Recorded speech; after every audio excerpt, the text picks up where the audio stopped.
mo? Utang, sir. Isa lang, sir. Ha? Isa lang, nagkaganyan ka, balis na. Kusinero ka ba? Oh, hindi pala. Paano kayo? Okay lang po. Habang buhay kami, makaano man.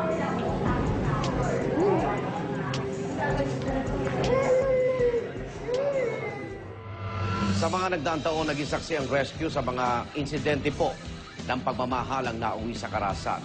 Katulad na lamang ng isang kasong aming naidokumento nitong nagdaang Setyembre, kung saan isang mag-asawa ang nagtalo na nauwi po sa panununtok ni Mister kay Mrs.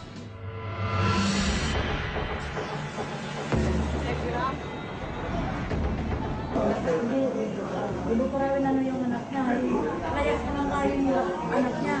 Kaya ako ang pinag-alaman ng anak niya. Ako rin, may anak rin ako sa Masbate. Pero wala dyan sa akin, nandoon sa biyenan ko lahat. Tapos, yun, pinagsasabihan ko lang naman yung anak niya na yung sa tama ba, minasama na pala niya. Doon, bigla ko niyang sinuntok. Ito, history tayo. Anong ginawa mo sa iyo kung ganda? Anong ginawa ko? O, anong ginawa mo dito? Dahil sa ginawa ko dahil sa umayan. Anong ginawa mo? Ay! Ito, kulang pa itong ginawa mo. Hindi, punta ka muna sa doktor. Buti nga, pinakain. Teka! Kaya ito yung napilitan natin ipadala sa Women's Desk. Dahil doon may imbestigahan kung gaano kabigat yung kanyang pagkakasala ng kanyang asawa.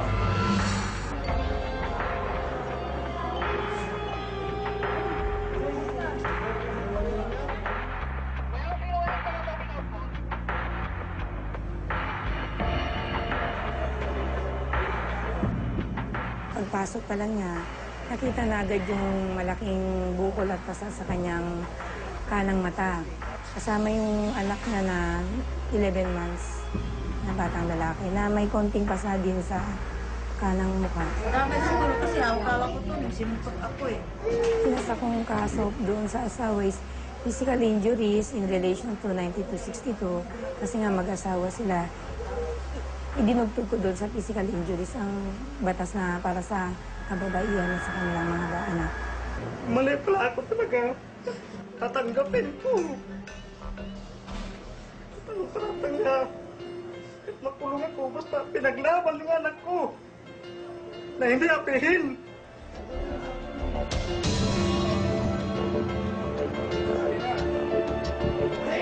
Ma, pasensya na.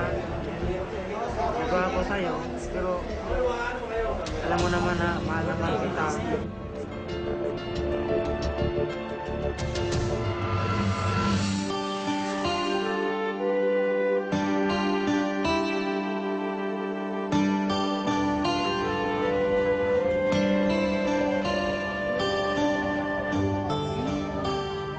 Pinatawad ko rin siya kasi may mga anak kami. Hindi ko makuha kung saan ako kukuha ng ipakain sa kanila. Naniniwala pa ako na nagbago na siya. Bago na siya sa pag-inom, sa pagtatrabaho, tuloy-tuloy na. Ganun. Sa doon pa lang sa loob, sinabi ko na talaga sa sarili ko na hindi na ako ulit talaga. Mahal na mahal ko yung asawa, mga pamilya ko. Yung nga, pinagsisihan ko talaga. Hindi ko na ulitin. Nag-away kami ngayon, ako na lang ang iiwas. Lalabas ako. Kasi kung papatulan ko naman, mahirap naman yung kung di ko mapigilan sarili ko. Kaya ngayon, lumabas na ako, tapos sinabi ko na sa kanya na pag mag-away tayo, pasensya, ikaw rin. Kung halimbawa kung mali mo naman, huwag mo nang ipagpilit sarili mo na kaya mali ko. Ngayon, okay na ngayon kami, tapos nakaintindihan na lang kami na Good harmonious relationships itong mamumungkahi ko. Number 1, kailangan mapagkumbaba ka. Be humble. Palaging meron ka pa ring involvement dun sa away. Kahit na sabihin mong may isa yung may kasalanan, meron ka ring nagawa. Okay? Pangalawa, always be understanding. No? Tingnan mo kung saan nanggagaling yung taong yon given their background. Kasi iba yung pinanggalingan mo, iba yung pinanggalingan niya. Once a week, mag-date kayo na hindi pinag-uusapan ang bata, ang pera, ang trabaho, ang problema ng mundo. Okay? Bonding with each other is very important. Enjoy each other's company para lalong humaba yung pasensya nyo para sa isa't isa. Nagpapasalamat pa ako na bago na siya, hindi na siya madalas uminom. Pa, salamat na magbago ka na. Sana tuloy-tuloy na yan. Ulit. Sana naunawaan mo. Eh, alam ko naman naunawaan mo na mahal na mahal kita. Sana mahal mo rin ako.